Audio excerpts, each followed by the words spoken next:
তুমি একটা happy relationship চাও, তো এই তিনটে জিনিস কখনো করো না।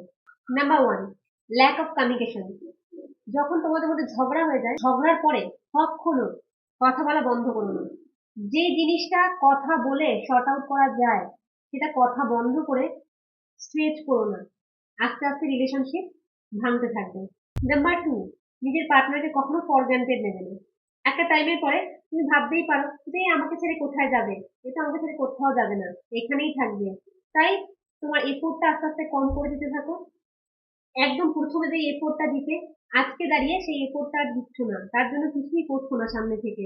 আর সামনের মানুষটা ভাবছে এই তো আমার জন্য আর কিছু করছেই না, আমাকে ভালোবাসছে না। ধীরে ধীরে সে লো ফিল করতে থাকে, সে তোমার থেকে ডিটাচ হতে শুরু করে দেয়। ফর গ্রান্টেড কখনো নিও না, তার কেয়ার করো, তাকে ভালোবাসো, এফোর্টটাও সেম দাও প্রথম দিনের মতো। আর নাম্বার থ্রি, যেটা মোস্ট ইম্পর্টেন্ট, কখনো তোমার ইগোকে ভালোবাসার মাঝখানে এনো না।